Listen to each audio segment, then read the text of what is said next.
कोई किसी की नाना प्रकार की भक्तियों का कोई अम्माल लगा हुआ है। तो अब इसका विश्लेषण करके संत समाज लोग संत लोग यही बताते हैं कि भक्ति किसकी करनी चाहिए। संसार में आप लोग आए हैं, पैदा हुए, बाल बच्चे पैदा किए, शादी ब्याह किए, काम कर रहे किए, मूड़न छेदन किए, इसी में जीवन नष्ट हो जाता है। इसके अलावा कुछ नहीं जानते आप लोग, पागल की तरह घूम रहे हैं। जैसे संसार में पागल घूम रहे हैं, ऐसे आप लोग पागल की तरह सारा काम कर रहे हैं। कैसे? देखी देखा ये नेत्रों से जो आज दिखाई देता है, ये एक कैमरा के रूप में दिखाई देता है। जो आपने देखा वो आपके एक मन ने ग्रहण कर लिया, मन आपका उसी में विलीन हो गया। मन इतनी गलती करता है कि आप लोग अपने मन को नहीं समझ पाते कि मन हमारा कहाँ पर गलती कर रहा है, कहाँ पर सही कर रहा है। तो इसलिए संतों के दर्शन से बहुत से ग्रह कर जाते हैं। मेरा ये मानना है कि जिस घर में संत पधार देते हैं, उस घर के दुख दलित सब भाग जाते हैं। आप इसको करके देख लीजिए। मैंने करके देखा है। किसी देवी देवता के पास मैं नहीं जाता, अब तक कभी नहीं गया, और ना किसी के पास सर झुकाता हूँ। सिर्फ सर झुकाता हूँ तो संतों के झुकाता हूँ बस। संत कैसा भी हो, ये ना समझिए कि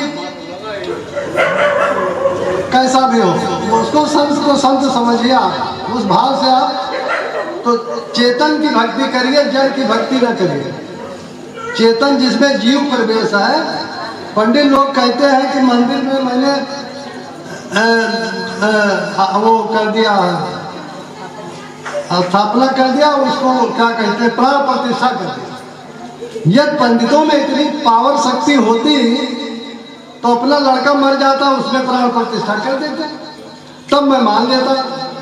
मैं 5 लाख रुपया देने को तैयार हूँ अगर कोई पंडित किसी बच्चा मर जाए और उसमें प्राण प्रतिष्ठा कर दे, मैं 5 लाख रुपया उसको देने के लिए तैयार हूँ। 20 पंडित मिल जाए, 50 पंडित मिल करके किसी जीव को जिला दे, नहीं जिला सकते।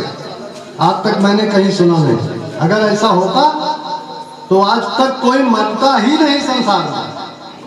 सब पंडित प्राण प्रतिष्ठा करके उसको जीवित कर देते। तो इसलिए संत के आशीर्वाद से हमें बहुत कुछ लाभ मिलता है।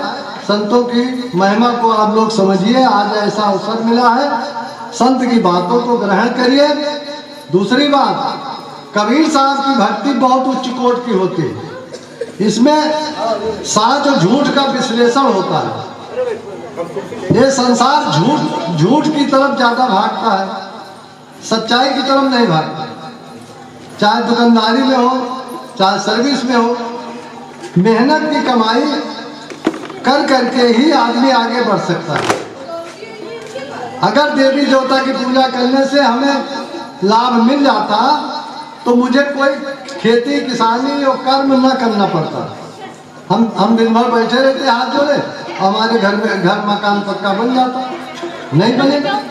आप मेहनत करोगे, खेती में बोओगे, जोतोगे, तब मेहनत करोगे, दुकानदारी में मेहनत करोगे, रातों दिन परिश्रम करोगे। तो आप लोग समझिए कि संसार में 4 स्तंभ हैं। भक्ति है, ज्ञान है, वैराग है और कर्म है। इन चारों की विशेषता सब अपनी अपनी जगह पर सब श्रेष्ठ है। भक्ति संत भी करते हैं, भक्ति भक्त भी करते हैं। ऐसा मत सोचिए कि हम संत की भक्ति करते तो संत भक्ति नहीं करते। संत भी भक्ति करते हैं, लेकिन वो किसकी भक्ति करते हैं ये आपको जानने की जरूरत है।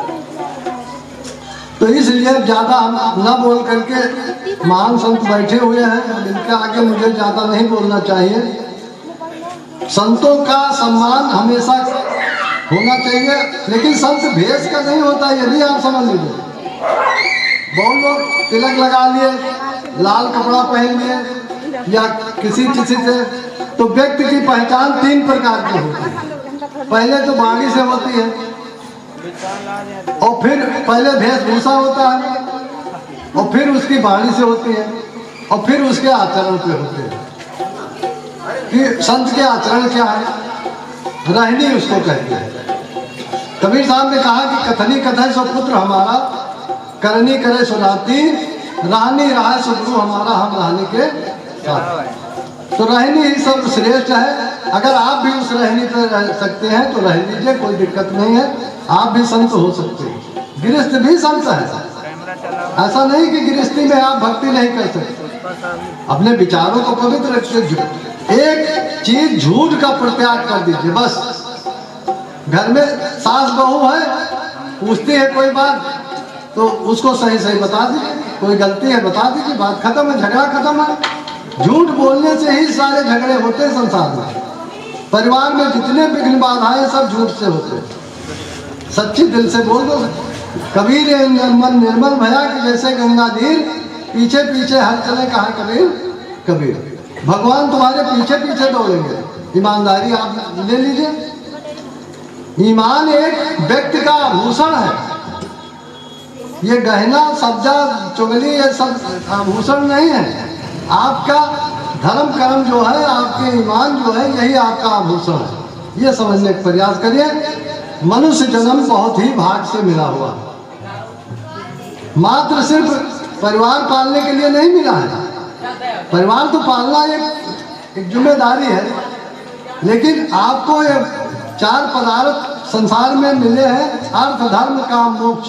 आपको मोक्ष भी चाहिए, मुक्ति भी चाहिए। लोग कहते हैं कि पितरन में मर गए मोक्ष हो गए, रावण ने राम को मार दिया मोक्ष हो गए। ऐसा मारने से कहीं मोक्ष नहीं होता। मोक्ष प्राप्त करना आपका दायित्व है, आपकी जिम्मेदारी है।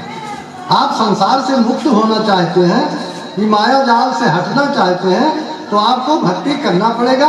और भक्ति गुरु की करना पड़ेगा।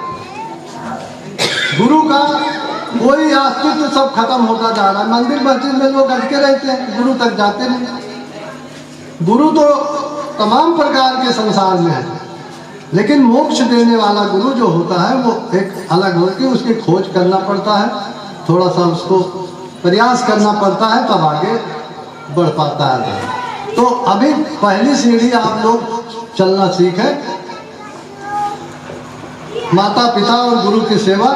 माता पिता और गुरु की सेवा, चार देवता बताए गए हैं, माता पिता गुरु एवं अतिथि।